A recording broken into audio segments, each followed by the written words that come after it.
소설이 있는데요. 이 삼국지는 일종의 팩션이다 이렇게 이해를 합니다. 팩트와 픽션이 합쳐진 것. 그래서 어느 정도 사실에 기초하고 있기는 하지만 픽션도 가미된 어떤 그러한 소설로 이해를 합니다. 이 삼국지에 나타나는 여러 가지 전쟁 가운데서 3대 전투로 불리는 것 중에 하나가 있는데요. 어찌 보면 가장 유명한 전투고, 그리고 삼국, 즉 위나라와 오나라, 총나라 이 삼국이 세워지는 결정적인 그러한 전쟁. 몇 년 전에는 2부작으로 영화로까지 만들어진 그런 전쟁입니다. 우리가 잘 아는 적벽대전이라 하는 것이죠. 북방을 통일한 조조가, 즉 위나라죠. 북방을 통일한 조조가 주후 208년에 가을에 대외적으로는 80만 또는 100만이라고까지 얘기를 하지만 실제적으로 역사학자들은 한 30만 정도의 대군이라고 이해를 합니다. 그래서 30만의 대군을 이끌고 이 중국의 남방을 정복하고 통일하기 위해서 남으로 이렇게 군대를 이끌고 내려옵니다. 자, 그들을 막기 위해서, 조조의 군대를 막기 위해서 유비와 손곤의 연합군이 형성이 됩니다. 그래서 중국의 장강이라는 강이 있는데 그 장강의 그 줄기 가운데 적벽이라는 장소가 있습니다. 그래서 장강의 적벽이라는 장소에 북쪽에는 조조의 30만 군대가 수천 척의 배들을 정착시키고 거기에 진영을 설치를 했고요. 이 적벽의 남쪽에는 유비와 송곤의 연합군, 한 3만 명 정도의 연합군이 진을 치고 있었습니다. 조조 군대는 사실은 이 물에서 싸움에는 익숙하지 않은 수군이 아니기 때문에 지금 이 배를 물 위에 띄워놓고 거기에서 생활하다 보니까 이 조조 군사들이 많은 어려움을 겪었습니다. 그래서 이 삼국지 안의 내용을 보면 방통이라는 사람이 조조에게 충고를 하죠. 배들을 하나하나 그렇게 정착시키지 말고 10척씩 20척씩 묶어서 정착을 시키면 배가 요동도 안 할 것이고, 그리고 군사들이 배멀미도 안 할 것이고 섬처럼 그렇게 고요하게 잘 지낼 것입니다. 일종의 연환계를 씁니다. 배들을 묶어서 정착을 시키라는 것이죠. 그래서 조조가 그것이 참 좋은 생각이라고 해서 10척 또는 20척씩 배들을 이렇게 묶어서 정착을 시켜 놓습니다. 자, 그것을 보고요. 유비의 책사죠. 제갈공명, 그리고 송곤의 군 사령관 주유. 주유도 일종의 아주 모사 책사였는데 제갈공명과 주유가 똑같은 방법을 생각해냅니다. 저 조조 군대를 격파할 수 있고 조조 군대와 싸워서 승리할 수 있는 전쟁의 방법, 두 사람이 동시에 내놓은 방법은 뭐냐면은 불화자를 내놓죠. 불로써 공격을 해야겠다. 즉 조조 군대, 저 수십 척씩 배가 묶여 있는 저 조조 군대를 이 화공을 통해서 공격을 하면 승리할 수 있다는 그러한 어떤 확신을 갖게 됩니다. 그런데 문제가 됐던 게 뭐냐면, 이거는 인간의 힘을 벗어나는 건데요. 겨울에 이 장강 그 지역의 바람의 방향이 북서풍이었다는 것이죠. 그러니까 북서쪽에서부터 바람이 불어서 동남쪽으로 바람이 분다는 것입니다. 근데 화공을 하려면 불화살을 날려야 되는데, 또 불로서 공격을 해야 되는데 바람이 뒷받침해 주지 않으면 화공을 필 수가 없는 것이죠. 그래서 이 유비와 송곤의 연합군이 이 북쪽의 조조군을 치려면 바람의 방향이 북서풍이 아니라 동남풍이 되어야 됩니다. 그러니까 동남쪽에서부터 바람이 불어서 북서쪽으로 바람이 불어가야 화공을 펼치더라도 조조 군대에게 치명타를 입힐 수가 있다는 것이죠.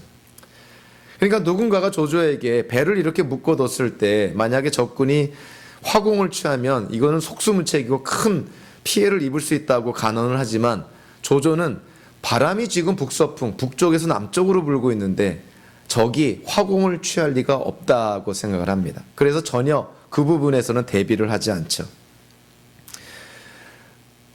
여기에 제갈공명이 자기의 목숨을 걸고 연합군에게 확신을 합니다. 내가 술법을 통해서, 즉 제사를 드려서, 하늘의 제사를 드려서 바람의 방향을 바꾸겠다는 것이죠. 북서풍의 방향을 동남풍으로 바꿔서, 그래서 우리가 화공을 펼칠 수 있도록 바람의 방향을 바꾸겠다, 이렇게 자신합니다. 자기의 목숨을 걸고 자신하는 것이죠. 근데 사실 제갈공명이 술법으로 이 하늘의 제사를 드려서 바람의 방향을 바꾼 것이 아니라, 겨울에 대다수의 날들은 서북풍의 바람이 붑니다. 그러니까 북서쪽에서부터 바람이 불어서 동남쪽으로 바람이 가는데, 겨울 가운데 며칠 동안만은 바람의 방향이 바뀌어서 서북풍이 동남풍으로 역류한다는 그런 자연 현상이 있습니다. 그러니까 제갈공명이 그 사실을 알고 그 바람의 방향이 역류하는 때에 화공을 펼치는 것이죠. 그러니까 제갈공명이 얼마나 뛰어난 자였냐면, 그 장강, 그 지역의 겨울의 바람의 방향이 며칠 동안, 단 며칠, 몇 순간 동안 이 방향이 북서풍의 바람이 동남풍의 바람으로 바뀐다는 사실을 알았던 것이죠. 그러니까 천기를 알았던 것이죠. 하늘의 어떤 그런 바람의 방향을 알았던 것이죠. 그래서 결국 그 바람의 방향이 바뀌는 그때에 맞춰서 이 유비와 손곤의 연합군이 이 조조 군대를 공격하게 되고, 화공으로 불로 공격하게 되고, 결국은 큰 승리를 거두게 됩니다. 조조는 아주 참패를 당하게 되죠. 그래서 그 전쟁을 적벽대전이다, 이렇게 이름을 지었습니다. 결국 그 전쟁에 조조가 패해서 중국 통일의 꿈은 사라지게 됐고, 중국은 결국 위나라와 오나라, 총나라, 이 3개 나라로 이렇게 분립이 되었다는 것이죠. 제가 왜 이 소설 같은 이 삼국지 얘기를 하냐면, 제갈공명이, 그리고 주유가 또는 조조가 아무리 인간의 지략을 동원해서 나름대로 계획을 세우고 나름대로 최선을 다해도, 동양적인 표현을 하면요, 하늘이 따라주지 않으면 일이 이루어지고 성취가 되질 않습니다. 아무리 화공을 취하는 것이 최선의 방법이라 했더라도 바람이 따라주지 않으면 화공은 사실은 취할 수가 없는 것이고, 화공으로는 공격을 못하는 것이죠. 즉 하늘이 따라줄 때 화공도 성공했던 것이고 전쟁에서도 이겼던 것이죠. 동양적으로는 하늘이라고 표현하지만, 우리가 성경적으로 표현하면 하나님이 따라주셔야 되는 것이죠. 하나님이 함께 하시고 하나님이 역사할 때 인간의 계획도, 인간의 목적도 이루어지고 성취가 될 수 있는 것이죠. 그래서 우리는 살면서 항상 무엇을 생각해야 되냐면, 내 인생을 내 손에서 내 힘으로 다 컨트롤하겠다. 모든 내 인생의 영역이 내 수하에서, 내 의지 가운데, 내 계획 속에 다 있어야 된다고 생각한다면, 그거는 신앙인의 자세가 아닙니다. 우리가 예수님을 나의 주님이라고 고백한다는 것은 내 인생의 주인이 예수님이라는 뜻이에요.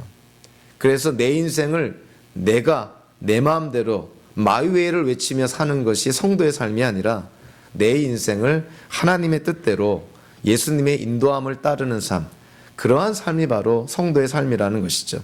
그래서 우리가 하나님이 주시는 이성과 지성과 또 지혜와 경험과 지식을 통해서 우리 나름대로 인생의 계획을 세우고 목적을 세우는 건 당연한 것입니다. 그리고 인생의 계획과 목적을 세우고 나서 그걸 이루고 성취하기 위해서 100%가 아니라 110%, 120%의 노력을 해야 될 책임도 우리에게 있습니다. 그럼에도 불구하고 그러한 인생의 계획이 이루어지고 성취되는 데에는 하나님의 플러스 알파가 있어야 된다는 것이죠. 하나님의 도우심, 하나님의 인도하심, 하나님의 함께하심, 하나님의 역사하심이 있을 때 우리의 계획도 의미가 있는 것이고, 우리의 인생의 목적도 하나님 안에서 의미가 있는 것이죠. 그래서 저와 여러분들이 인생을 살 때 우리 최선을 다해야 됩니다. 그것은 우리의 책임이기도 하죠. 뒤를 돌아봤을 때 후회함 없이, 아쉬움 없이, 한 점 부끄러움 없이 최선을 다해야 됩니다. 최선을 다하면서도 우리의 마음 한구석에는 항상 하나님의 플러스 알파가 역사할 수 있는 자리가 있어야 되는 것이죠. 하나님이 역사할 수 있는 공간이 있어야 됩니다. 그걸 항상 비워둔 상태에서 하나님과 함께 동행해야 되는 것이죠. 우리가 생각하기에 최선의 계획이고 지금 이때 이 일이 이루어져야 되는 것이 당연하게 보인다 하더라도 그것이 하나님의 뜻이 아니면 그 일이 미루어질 수도 있는 것이고 우리에게 주어지지 않을 수도 있는 것입니다. 거꾸로 우리에게 참 좋은 것이지만 인간적으로 세상적으로 생각하면 불가능해 보이는 일도 하나님이 역사하면 우리에게 일어날 수 있는 것이고 우리의 힘으로 불가능한 일도 하나님이 도우시면 이루고 성취할 수 있는 것입니다. 저와 여러분들이 인생을 살 때 항상 하나님 되심을 우리가 인정하면서 하나님이 우리의 인생의 주님 되심을 고백하면서 우리의 인생의 모든 영역에 하나님의 플러스 알파가 역사할 수 있는 자리를 비워놔야 됩니다. 하나님의 자리가 있어야 되는 것이죠. 내가 내 인생의 주인이 되어서 모든 것을 내가 컨트롤하겠다. 내 수하에 인생의 모든 걸 두겠다. 이거는 성도의 자세가 아니라는 것이죠. 오늘 본문도 우리에게 그와 같은 점을 말해줍니다. 인간이 아무리 최선을 다하고 아무리 지혜로운 모략을 세워도 하나님이 막으시면 일어나지 않습니다. 그러나 아무리 어리석은 것이라 하더라도 하나님이 함께 하시면 그 일이 이루어지고 성취되는 것이죠. 자, 오늘 본문에 인간의 모략들이 나옵니다. 나름대로 지략을 피기도 하고 책략을 피우기도 하고 또 나쁘게 얘기하면 계략을 세우기도 하죠. 이걸 우리가 통틀어서 오늘 세번역 성경에서도 모략이라고 표현했기 때문에 그냥 뭉뚱그려서 모략이라고 그렇게 표현했습니다. 자, 먼저 오늘 본문에 보면 아히도벨이 등장을 합니다. 아히도벨이 누구였냐면 다윗의 최측근이었죠. 참모였는데 아히도벨이 다윗을 배반하고 반란군에 참여하게 되죠. 압살롬의 참모가 됩니다. 그래서 이 아히도벨이 압살롬이 예루살렘에 입성했을 때 첫 번째로 모략을 줍니다. 모략을 압살롬에게 말하죠. 그것이 뭐냐면 다윗 왕이 남긴 10명의 후궁과 동침하시오. 선왕의 그런 첩들, 후궁들을 취한다는 것은 이제 압살롬 당신이 이스라엘의 왕이 됐다는 것을 보여주는 것입니다. 그것이 율법에 의하면은 사형죄에 해당되는 것임에도 불구하고 아히도벨은 압살롬의 반란을 성공시키기 위해서 다윗의 후궁들을 취하라 이렇게 모략을 세웁니다. 그 아히도벨이요 오늘 본문에서 두 번째로 압살롬에게 모략을 줍니다. 그 모략이 뭐냐면 다윗을 빨리 죽이라는 것이죠. 아주 무서운 그런 사람입니다. 얼마 전까지만 해도 다윗의 1급 참모였는데 이제는 압살롬에게 다윗을 죽이라는 어찌 보면 그 당시에 상황적으로 보면은 최고의 모략을 지금 피고 있는 것이죠. 아히도벨의 모략이 1절부터 4절까지 나옵니다. 거기에 보니까 1절에 보니까 내게 12,000명만 주면 내가 지금 당장에 다윗을 공격하겠다는 것입니다. 12,000명. 사무엘기하 15장 18절에 보니까 다윗이 도망갈 때 가드의 군인 600명과 그리고 그렛 사람, 블렛 사람, 신하들이 다윗을 따랐다 이렇게 묘사되고 있습니다. 그래서 성경학자들은 다윗을 따라 지금 도망간 이스라엘 백성들이 2,000명이 안 될 거라는 것이죠. 2,000명이 다 군인도 아니고 그냥 신하들도 있고 백성들도 있는 것이죠. 그 2,000명을 아히도벨이 지금 12,000명의 정예군을 데리고 가서 공격하겠다는 거예요. 그러니까 강력한 군사력으로 일시에 다윗을 제압해 버리겠다는 것이죠. 실제로 이렇게 됐다면 다윗이 살아남지 못했을 것입니다. 이스라엘의 역사가 바뀌었겠죠. 아히도벨은 지금 다윗이 처한 상황을 아주 꿰뚫어보고 있는 거예요. 그래서 자기에게 12,000명만 주면은 지금 당장 다윗을 치겠노라. 그리고 1절과 2절에 보니까 자, 뭐라고 그 전략을 얘기하냐면 오늘 밤 다윗이 도망가느라 지쳐있을 오늘 밤에 공격하겠다. 즉 대낮에 선전포고를 하고 전면전을 치르는 것이 아니라 다윗이 도망가느라고 밤에 지금 지쳐서 쉬고 있을 때 그때 공격하겠다는 거예요. 일종의 기습 공격을 하겠다는 것이죠. 12,000명의 정예병을 데리고 다윗이 지쳐서 쉬고 있을 때 기습 공격하겠다. 더 나아가 2절과 3절에 보니까요. 아히도벨이 어떠한 전략까지 세우냐면 지금 이스라엘 다윗을 따르는 신하들 이스라엘 백성들은 지금 중요한 것이 아니라는 거예요. 아히도벨은 자기가 12,000명을 데리고 공격을 하면 다윗만 죽이겠다는 거예요. 다윗만 죽이면, 지도자만 없애면, 목자만 없애면 백성들도 압살롬 당신에게 돌아올 것이고 목자 없는 양이 흩어지는 것처럼 다윗만 죽이면 됩니다. 다른 백성까지 해칠 필요가 없습니다. 그러니까 이 아히도벨이 낸 모략은요, 집중하자는 거예요. 다윗에게 집중해서 공격하자. 아유, 무시무시한 사람이죠. 12,000명의 정예군을 데리고 한밤중에 기습 공격해서 다윗만을 죽이면 된다, 이렇게 제안을 합니다. 4절에 보니까 압살롬과 이스라엘의 장로들이 듣고 나서 그 묘락 참 뛰어나다, 이렇게 얘기를 합니다. 누가 들어도 속전속결, 아주 단순하면서도 명료하죠. 그러니까 12,000명의 정예명을 속전속결로 지금 밤중에 다윗을 급습을 해서 다윗만 죽이면 된다는 거예요. 아주 목적도 뚜렷하고 아주 이 아히도벨의 모략이 정말 제갈골명 뺨칩니다. 근데 여기서 우리가 하나 좀 생각해 봐야 될 게, 현대적으로도 그런 말들을 많이 하죠. 효과와 효율에 대한 차이를 많이 얘기를 합니다. 그래서 많은 사람들이 효과적이다, 효율적이다 이런 얘기를 할 때 구분 없이 많이 사용을 하죠. 근데 사실은 효과와 효율은 근본적으로 굉장히 중요한 차이점이 있습니다. 먼저 효과는요, 우리가 효과는 있다 없다로 얘기를 합니다. 효과가 있다, 효과가 없다, 이렇게 얘기를 하죠.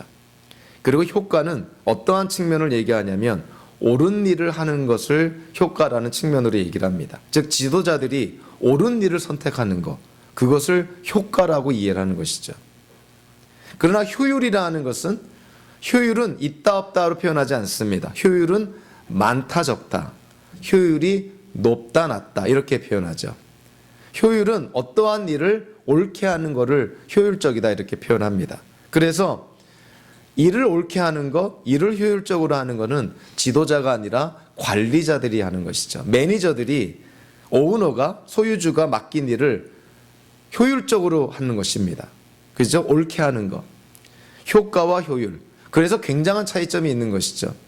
우리 기독교인들이, 그리고 구약의 이스라엘 백성들이, 하나님께서 우리에게, 이스라엘 백성들에게 원하시는 삶은 효과적인 삶일까요? 효율적인 삶일까요?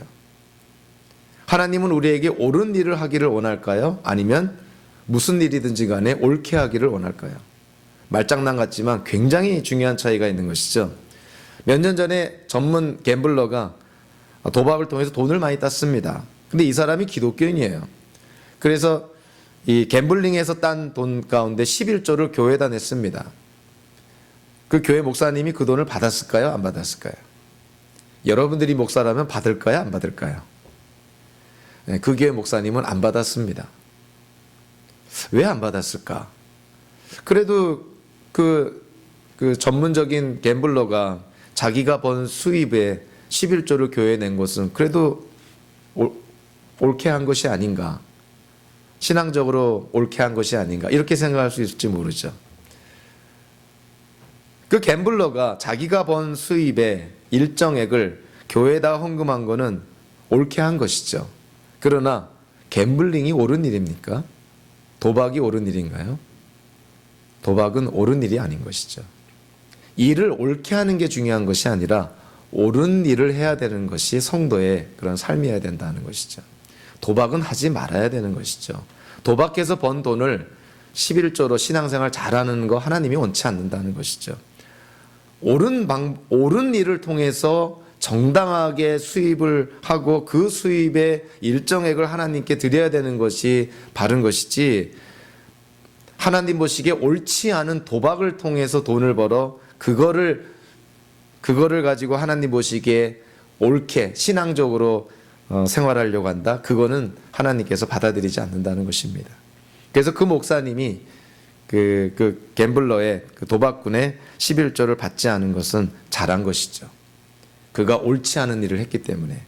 그래서 효과와 효율은 그러한 아주 중요한 차이점이 있습니다. 아히도벨의 모략은요, 인간이 짜낼 수 있는 최고의 효율적인 방법이었습니다. 강력한 군사력으로 신속하게 기습 공격하고 집중 공격해서 다윗을 죽이는 거. 아주 효율적인 최고의 방법이었죠. 그러나 효과적이진 않았던 것이죠. 즉 옳은 일은 아니었다는 것입니다. 아들이 아버지를 죽이는 데 그런 효율적인 방법을 쓰는 것이 하나님께 옳게 받아들여지겠습니까? 아들이 아비를 죽이는 것은 그 자체가 하나님 보시기에 악이고 사형죄에 해당되는데, 그러니까 아히도벨은 악한 일을 효율적으로 한 거예요. 악한 일을 효율적인 방법으로 지금 모략을 세운 것입니다. 이런 일들은 당연히 이루어지면 안 되겠죠. 만약에 세상사에 이런 일들이 계속 이루어지고 진행이 된다면 세상은 진짜 악해질 수밖에 없게 되겠죠. 악한 일을 효율적으로 하는 거. 이 머리 좋은 나쁜 사람들이 그런 것 아닙니까? 악한 일을 효율적으로 하잖아요. 악한 일을 지혜롭게, 악한 일을 생산적으로. 이런 사람들이 머리 좋은 나쁜 사람들 아닙니까? 기독교인들은 악한 일을 효율적으로 사는 삶이 성도의 삶이 아니라 옳은 일을 택하여서 옳은 일을 하는 사람들이 성도의 삶이 되어야 된다는 것이죠. 그래서 우리가 이 땅을 살면서 필요한 것이 분별력이 필요한 것인데 옳고 그름을 분별할 수 있어야 됩니다. 그것이 가장 중요합니다. 선과 악을 분별해야 되겠죠. 하나님의 방법과 세상의 방법을 우리가 분별해야 되겠죠. 하나님의 뜻과 세상의 아우성 치는 소리를 분별할 수 있어야 됩니다. 그래서 옳은 일을 택할 수가 있어야 돼요. 성도가, 기독교인들이 그게 최우선인 것입니다. 옳은 일을 택한 후에 그 옳은 일을 어떻게 우리가 진행하고 실행할 것인가, 하나님께 지혜를 구해야 되는 것이죠. 아히도벨은 악한 일을 효율적으로 하려고 했던 것이죠. 결과론적으로 하나님이 아히도벨의 그 모략을 저지시킵니다. 자, 이와는 반대로요. 오늘 본문 5절에 보니까 압살롬이 무슨 생각이 들었는지 아히도벨의 묘략이 좋다고 칭찬해 놓고 갑자기 다윗의 참모이자 친구였던 후세를 부릅니다. 5절에 보니까 후세를 불러서 아히도벨의 모략을 얘기하고 후세의 의견을 듣습니다. 아히도벨이 이런 모략을 냈는데 후세, 당신은 아히도벨의 모략을 어떻게 생각하시오? 뭐 돌다리도 두들겨보고 걷는다는 그런 측면이었는지 모르겠지만 어쨌든 후세의 의견을 듣습니다. 후세가 아히도벨의 모략을 듣고 나서요 8절부터 10절까지 아히도벨의 모략을 반박을 합니다. 아히도벨의 모략이 좋지 않다는 것이죠. 왜 좋지 않냐면 8절에 보니까 지금 다윗과 그의 일행을 공격한다는 것은 때가 좋지 않다는 거예요. 왜냐하면 지금 다윗과 그의 신하들은 반란군에 쫓겨서 예루살렘을 떠나 망명길에 올랐기 때문에 굉장히 지금 분노하고 있다는 거예요. 화가 나 있다는 것이죠. 전의가 지금 불타고 있다는 거예요. 이럴 때 다윗과 그의 부하들을 공격하는 것은 시기적으로 옳지 않다. 이렇게 첫 번째 이유를 댑니다. 두 번째로 8절과 9절에 보니까 다윗에 대해서 얘기하는데 다윗은 원래 군인 출신이고 장군 출신이어서 노련한 군인이라는 것이죠. 그래서 아마도 지금 다윗이 압살롬의 군대가 지금 공격해 올 것을 알고 어딘가에 지금 대비하고 있을 것이다. 그러니까 지금 다윗을 공격하는 것은 시기적으로 옳지 않다는 것이죠. 세 번째로 9절과 10절에서 후세가 또 뭐를 얘기하냐면 만약에 압살롬의 군대와 다윗 군대가 지금 전쟁을 했다가 압살롬의 군인들 몇 명 죽어서 첫 번째 전투에서 지기라도 한다면 압살롬의 군대의 사기가 급격하게 저하된다는 것이죠. 그러니까 그런 위험을 무릅쓰고 지금 다윗을 공격하는 것은 지혜롭지 못하다. 이렇게 아히도벨의 모략을 후세가 반박을 합니다. 왜 후세가 아히도벨의 모략을 반박하는지는 그 이유는 아시겠죠? 지금 후세는 압살롬의 신하가 되긴 했지만 진심으로 신하가 된 것이 아니라 다윗의 명령을 받아서 위장 전향을 한 것입니다. 가짜로 지금 압살롬의 신하가 된 것이죠. 그러니까 후세가 아히도벨의 모략을 들었을 때 아마 심장이 덜컹했을 것 같아요. 야, 이거 그대로 따라갔다는 다윗이 오늘 생명을 부지하기 어렵겠다 생각을 했겠죠. 그래서 후세가 압살롬을 세치의 혀로 지금 설득하고 있는 것이죠. 아히도벨의 묘략이 최선이 아닙니다. 이렇게 지금 설득을 하고 있는 거예요. 그러면서 11절과 13절에서 후세가 이제 자기의 생각을 언급을 합니다. 후세의 자기의 모략을 압살롬에게 지금 말해주고 있는 것이죠. 자, 11절에 보니까 이 후세가 뭐라고 얘기를 하고 있냐면, 지금 아히도벨은 12,000명의 정예군을 데리고 다윗을 지금 공격하자 이랬는데, 이 후세는 12,000명의 정예군이 아니라 단에서부터 부엘세바까지, 쉽게 말하면 이스라엘 전역에서 군인들을 모아서 대군을 형성해서 압살롬 당신이 임금으로 그 군대를 이끌고 다윗에게 나아가라는 거예요. 그러니까 12,000명 정도가 아니라 수십만의 군대를 모아서 그 군대의 지휘관으로 아히도벨이 아니라 압살롬 당신이 지휘관으로 나가야 됩니다. 이렇게 지금 제안하는 것이죠. 압살롬의 이 명예욕을 이렇게 부추기고 있어요. 아히도벨은 내가 가서 다윗을 죽이겠다고 했는데, 후세는 압살롬 당신이 수십만 명의 군대를 데리고 당신이 가서 다윗을 치시오, 이런 거예요. 상상만 해도 벌써 기분이 좋지 않나요? 수십만 명의 군대의 지휘관으로 이 압살롬이 임금이 되어서 다윗을 공격한다. 그뿐만이 아니라 12절에 보니까 후세가 또 세치의 혀로 어떻게까지 얘기를 하냐면, 다윗이 지금 어디에 있든지 간에 그렇게 대군을 형성하고 압살롬 당신이 다윗을 공격한다면, 12절에 보니까 마치 온 땅에 내리는 이슬처럼, 즉 압살롬 당신의 군대가 온 땅에 내리는 이슬처럼 다윗과 그의 신하들을 덮칠 거라는 거예요. 그러면서 12절에 보니까 다윗뿐만이 아니라 다윗을 따르는 한 사람도 살아남지 못할 것이다. 아주 이 압살롬의 어떤 그 과시욕이라고 표현하는 게 좋을 것 같아요. 과시하고 싶은 그 인간의 욕망을 지금 후세가 이렇게 지금 자극하고 있는 거예요. 대군을 끌고 당신이 직접 나아가서 다윗과 그의 부하들을 일거에, 그냥 이슬처럼 일거에 다 없애버리라는 것이죠. 생각만 해도 기분 좋은 얘기 아닙니까? 더군다나 13절에 가보면 후세가 어떻게까지 얘기를 하냐면, 만약에 다윗이 어떤 성읍에 도망가면 그 성읍을 굵은 밧줄로 성읍을 묶어서 그거를 끌어다가 그냥 계곡 아래로 집어 던지라는 거예요. 그러면 흔적도 없이 사라지게 될 것이다. 이 어떤 압살롬의 그 허영심을 막 지금 부추기고 있죠. 당신이 지금 다윗을 대군을 끌고 공격한다면 다윗이 어디에 있든지 간에, 어떤 성읍에 있든지 간에 성읍에 돌멩이 하나 남아있지 않을 정도로 아주 초토화시킬 수 있습니다. 다윗의 이 압살롬의 명예욕, 과시욕, 허영심을 이렇게 부추기면서 이 후세가 이 압살롬의 그 마음을 세치의 혀로 지금 녹이고 있는 것이죠. 결국은 압살롬이 후세의 말을 들어보니 너무나 자기의 속마음을 꿰뚫어 보고 있는 것 같아요. 자기의 속마음을 너무나 잘 알아주는 것 같아요. 내가 지금 임금이 막 됐는데, 아히도벨은 지가 가서 다윗을 죽이겠다고 하는데, 후세는 압살롬 당신이 가서 다윗을 죽이고 당신이 모든 영광을 받으시오, 이런 거예요. 그러니까 압살롬이 그 말에 홀딱 넘어갑니다. 그래서 아히도벨의 모략을 포기하고 후세의 모략을 취합니다. 그래서 이 다윗이 도망갈 수 있는 시간을 사실은 후세가 벌게 되는 것이죠. 그래서 15절부터 22절까지를 보니까 후세가 급히 움직입니다.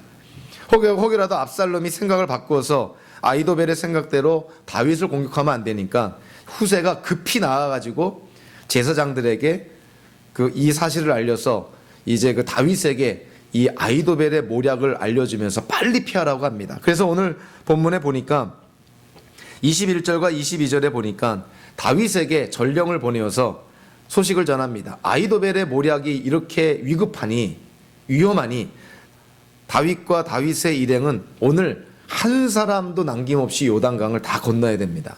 광야의 나루터에 있다가는 오늘 죽임을 당할 수밖에 없게 된다는 것이죠. 그래서 이 요단강을 다 건너라 그러니까 오늘 22절에 보니까 다윗과 함께한 모든 백성이 요단강을 다 무사히 건넜다 하는 거예요. 다르게 말하면 아히도벨의 모략은 실패하게 된 것이죠. 압살롬이 아히도벨보다는 후세의 말을 듣고 후세의 모략을 택한 것인데, 결국은 그것이 다윗에게 시간을 주었고 다윗이 도망을 갈 수가 있었고요. 나중에 이 다윗이 요단강 동편 마하나임이라는 곳으로 도망가서 거기서 다윗의 최고의 장군이죠, 군사령관 요압을 만나서 거기서 군대를 재조직해서 결국 압살롬과 나중에 전쟁을 통해서 전쟁에서 이겨 왕권을 회복하게 됩니다. 자, 지금 한번 아히도벨이 생각을 해보죠. 아히도벨이 왜 이렇게 서둘렀을까? 왜 그 예루살렘에 입성하자마자 그 밤에 왜 다윗을 죽이려고 했을까? 거기에는 우리가 지금 쭉 15장, 16장, 17장 이렇게 오면서요, 다윗이 도망가는 과정 속에 요압이 동행하지 않습니다. 요압은 다윗의 최고의 장군이자 이스라엘의 최고의 장군이죠. 요압은 정말 정예군을 데리고 있는데 요압이 지금 무슨 일 때문에 다윗과 함께하고 있질 않은 거예요. 그러니까 아히도벨이 봤을 때 요압이 없을 때, 다윗을 지켜줄 수 있는 최고의 장군 요압이 없을 때 다윗을 쳐야 된다는 거예요. 그래서 속전속결로 다윗을 공격해야 된다는 것이죠. 그러나 후세 세치의 혀로 압살롬이 설득을 당하게 되고 아히도벨의 그 모략은 실패하게 됩니다. 그래서 오늘 본문을 전체를 한번 통해서요, 아히도벨의 모략 그리고 후세의 모략, 인간의 모략이 중요한 것이 아니죠. 이러한 오늘의 이야기 속에서 직간접적으로 흔적이 남아있는 하나님의 역사가 있습니다. 사무엘기 저자가 짬짬이 직간접적으로 하나님께서 다윗의 인생, 이스라엘의 역사 속에 개입하고 있다는 걸 흔적을 남겨놨어요. 자, 먼저 우리가 어떠한 측면을 바라볼 수 있냐면, 오늘 본문에서 다윗이 도망가는 과정에서 다윗을 대적한 사람들이 있고 다윗을 도운 사람들이 있습니다. 그들의 결말을 보면 하나님의 역사를 간접적으로 깨닫게 되죠. 자, 우선적으로 다윗을 대적한 첫 번째 인물 압살롬을 들 수가 있죠. 오늘 본문에 나와 있지 않지만 압살롬의 결과가 어떻게 되나요? 나중에 요단 동편으로 가서 다윗 군대와 전쟁을 치르게 되는데 그 전쟁에서 패하게 됩니다. 그래서 그 전쟁터에서 압살롬은 다른 사람이 아닌 요압에게 죽임을 당하게 되죠. 압살롬의 결국은 죽음이었다는 거예요. 자, 오늘 본문 23절을 볼까요? 아히도벨에 대해서 언급을 합니다. 아히도벨은 자기의 모략이 실패한 것을 깨닫고, 이 똑똑한 사람은 이게 문제입니다. 너무 똑똑하다 보니까 자기의 앞날을 꿰뚫어 보는 거예요. 자, 뭘 꿰뚫어 봤나요? 압살롬이 자기의 모략을 채택하지 않는 걸 보고 압살롬의 반란이 실패할 거를 아히도벨은 알게 됩니다. 그러니까 자기가 사람을 잘못 택한 것이죠. 자기의 모략을 택했다면 다윗을 죽일 수가 있었는데 결국 후세의 모략을 택하고 자기의 모략을 택하지 않은 것으로 인해서 압살롬의 반란이 실패할 것을 아히도벨이 알게 됩니다. 아주 똑똑한 사람이죠. 그래서 결국 어떻게 됩니까? 아히도벨을 떠나서 자기 고향집에 내려가 집을 정리하고 자살합니다. 아히도벨의 결국이 뭐였나요? 자살이었죠. 죽음이었던 것이죠. 다윗을 대적한 사람들, 압살롬, 아히도벨, 또 아시성을 가진 또 한 사람이 등장하는데 25절에 보니까 요압, 이 압살롬이 이 온 이스라엘 군대를 다 모아서 요단강 동편으로 가서 다윗과 전쟁을 치를 때 그 군대에, 자기 압살롬 군대의 지휘관으로 누구를 삼냐면 아마사라는 사람을 삼습니다. 이 아마사가 누구냐면 요압의 조카예요. 그러니까 요압과는 삼촌과 조카의 사이입니다. 지금 전쟁을, 피를 봐야 되는 전쟁을 치르는 중요한 사람들이 누구냐면 다 다윗의 친인척 관계들이에요. 아주 비극적인 일인 것이죠.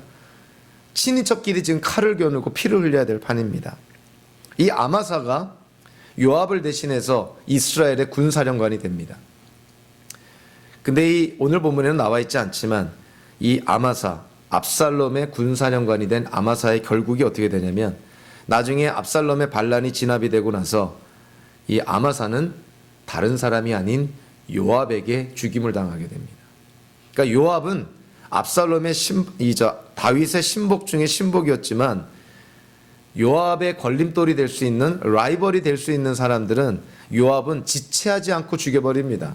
생각하지 않고 행동에 옮기는 사람이 요압이었죠. 다윗이 압살롬을 죽이지 말아달라고 그렇게 부탁을 했는데 요압은 단칼에 압살롬 죽이죠. 자기의 친척 형인 아마사도 자기에게 걸림돌이 되니까 그냥 죽여버립니다.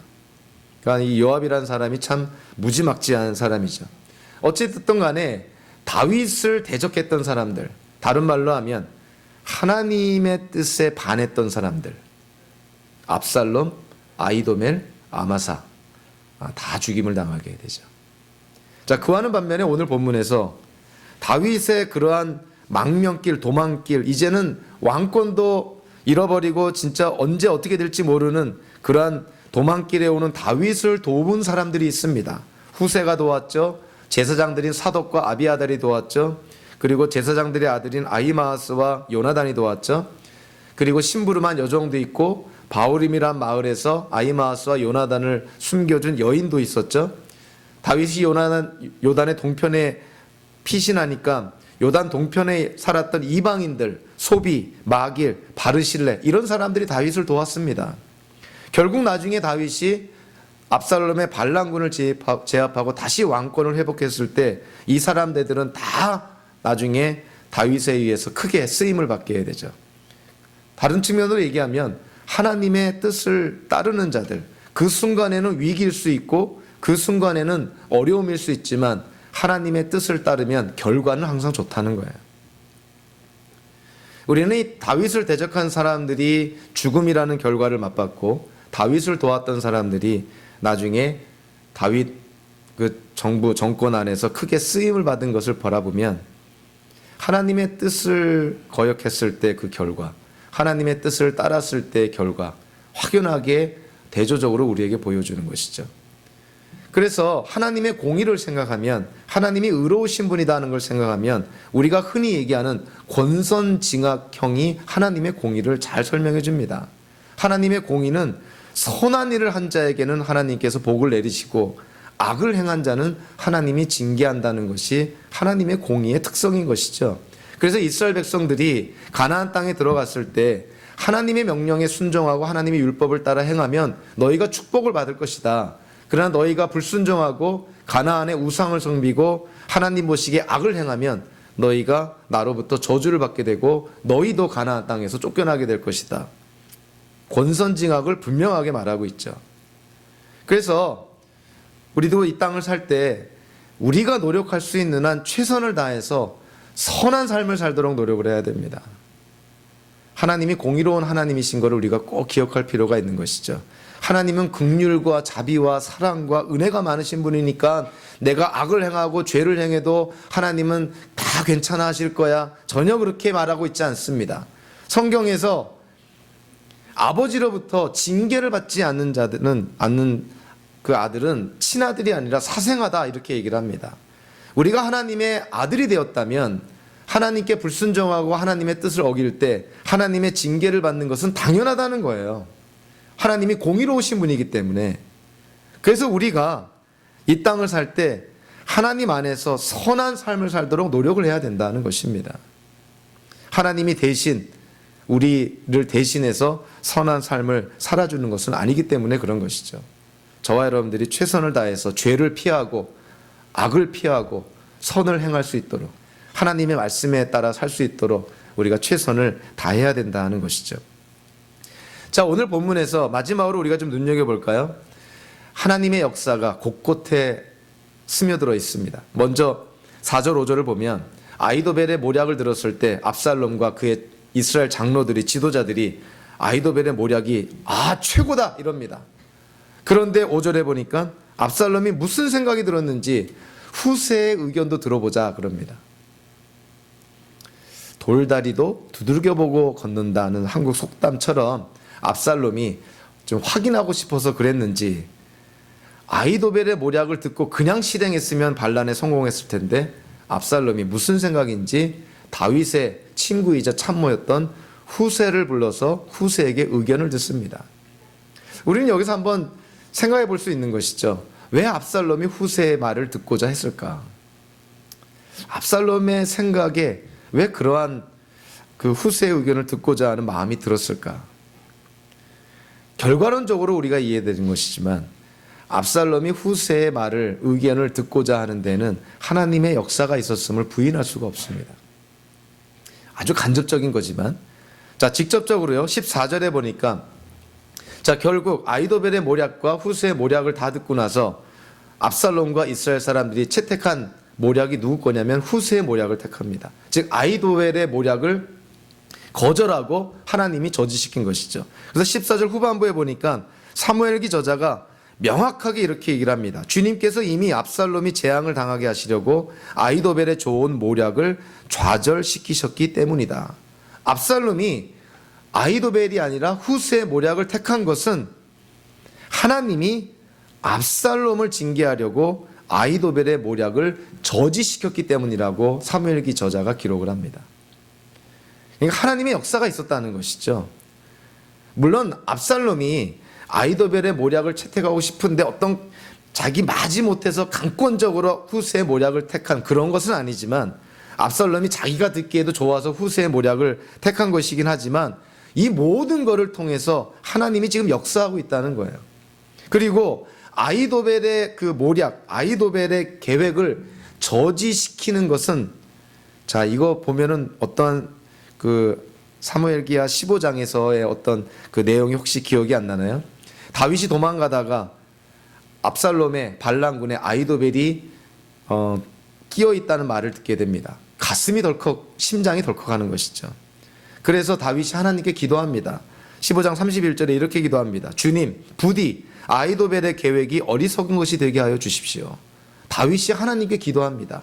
아히도벨의 모략을, 아히도벨의 그 지략을 막을 사람은 세상에 아무도 없습니다.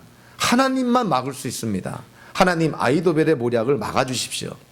그래서 오늘 본문에서 압살롬이 아히도벨의 모략을 채택하지 않고 후세의 방법을 채택하고 아히도벨의 모략이 저지된 것은 압살롬이 어리석었다기보다도 하나님께서 다윗의 기도에 지금 응답하시는 거예요. 다윗이 하나님께 아히도벨의 저 계략 모략을 저지시켜 주십시오 했을 때 하나님께서 지금 후세를 통하여서 아히도벨의 계략을 지금 막고 있는 것입니다. 하나님의 역사가 있는 것이죠.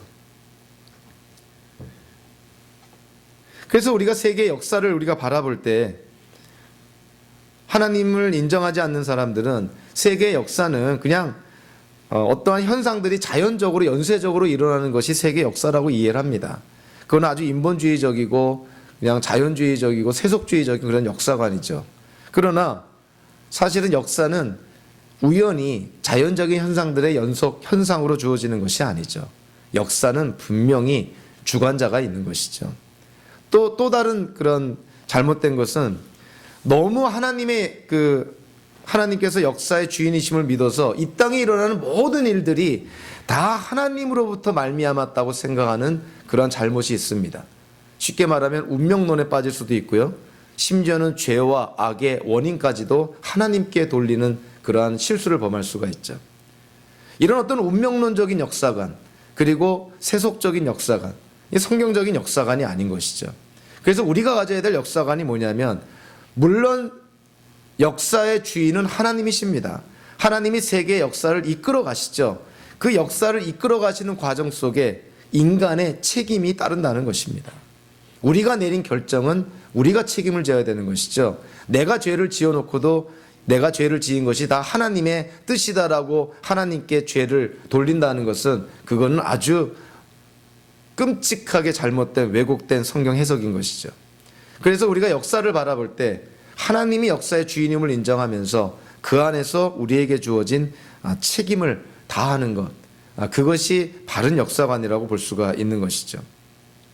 다윗이 압살롬을 피해서 요단강으로 도망갈 수 있었던 것, 물론 다윗을 도운 많은 사람들의 도움이 있었습니다. 그러나 그것보다도 더 중요했던 이유는 아히도벨의 그 모략이 저지가 돼서 다윗이 무사하게 요단 동편으로 도망갈 수 있었던 것은 다윗의 기도에 대한 하나님의 응답이었다는 것이죠. 아히도벨의 저 계획을 저지시켜달라는 다윗의 기도, 하나님께서 응답하신 것이죠. 더 나아갔어요. 여러분, 사무엘기 7장에서 하나님이 다윗에게 약속한 것이 있습니다. 흔히 우리가 그거를 다윗과 맺은 언약이다 이렇게 표현하는데요. 사무엘기하 7장에 하나님이 다윗에게 약속한 것이 뭡니까? 다윗, 너의 집안을 내가 세워서 너의 집안을 내가 영원히 이어주겠다. 그것이 하나님이 다윗과 맺은 언약인 것이죠. 다윗의 왕조가 영원히 이어진다는 거예요. 만약에 오늘 이 사건에서 아히도벨의 모략이 저지가 되지 않고 압살롬이 만약에 아히도벨의 모략대로 다윗을 공격해서 다윗을 죽였다면, 그리고 다윗의 그 일행들을 다 죽였다면 하나님께서 다윗에게 한 언약이 어떻게 이루어지고 성취가 됩니까? 그러니까 하나님이 아히도벨의 모략을 저지시키고 다윗의 생명을 구한 것은 다윗의 기도에 대한 응답이기도 하지만 하나님이 다윗에게 한 언약의 성취이기도 한 것이에요. 내가 다윗 너의 집안을 영원한 왕조로 삼아주겠다는 하나님의 그 약속이 오늘 본문에서 사실은 이루어지고 증명이 된 것이죠. 다윗의 하나님이 바로 저와 여러분들이 믿는 같은 하나님입니다. 하나님이 우리에게 약속하신 것이 있죠. 너희가 예수를 믿으면 죄사함 받고 구원을 받고 영생을 누리게 되고 이제는 너희가 나의 심판과 진노의 대상이 아니라 나를 아빠, 아바, 아버지라 부르는 내 자녀가 되었다. 하나님의 약속이거든요. 그 약속은 우리가 지키는 것이 아니라 하나님이 지켜주십니다. 하나님이 언약의 하나님이시고 신실하신 하나님이기 때문에 그런 것이죠. 그래서 우리가 이 땅을 살 때 그 하나님의 약속에 의지해서 담대하게 살 수가 있습니다. 결국 우리가 이 땅을 살 때 우리에게 필요한 것이 무엇입니까? 지식도 필요하겠죠. 경험도 필요하겠죠. 많은 사람들과의 관계도 필요하고 전문성도 필요합니다. 그 무엇보다도 우리에게 필요한 것이 하나님의 지혜가 필요하죠. 이 땅을 우리가 어떻게 하나님의 마음으로 하나님의 생각으로 이 땅을 살아갈까? 하나님의 지혜가 필요합니다. 성경은 우리에게 뭐라고 말하나요? 예수님이 우리의 지혜가 되신다고 분명하게 말합니다. 예수님께서 약속합니다. 너희가 내 이름으로 구하면 내가 모든 것 다 주겠다 약속합니다. 사도 야고보도 이렇게 얘기합니다. 너희가 지혜가 부족하거든 아낌없이 후히 주시는 하나님께 지혜를 구하라. 저와 여러분들이 이 땅을 살아갈 때 주어질 환경 속에서 우리가 최선을 다해야 됩니다. 아울러서 하나님께 지혜를 구해야 됩니다. 하나님의 지혜가 뒤따를 때, 하나님의 인도하심이 뒤따를 때 저와 여러분들이 인생 속에 세운 계획, 목적, 그 모든 것들이 의미가 있고 하나님께 영광을 돌릴 수가 있는 것이죠. 하나님의 은혜로 구원받은 자로서 하나님의 영광을 위해 살기로 작정하며 하나님의 지혜로 충만한 그런 모든 성도님들 되시기를 주님의 이름으로 축원합니다. 기도하겠습니다. 하나님 아버지,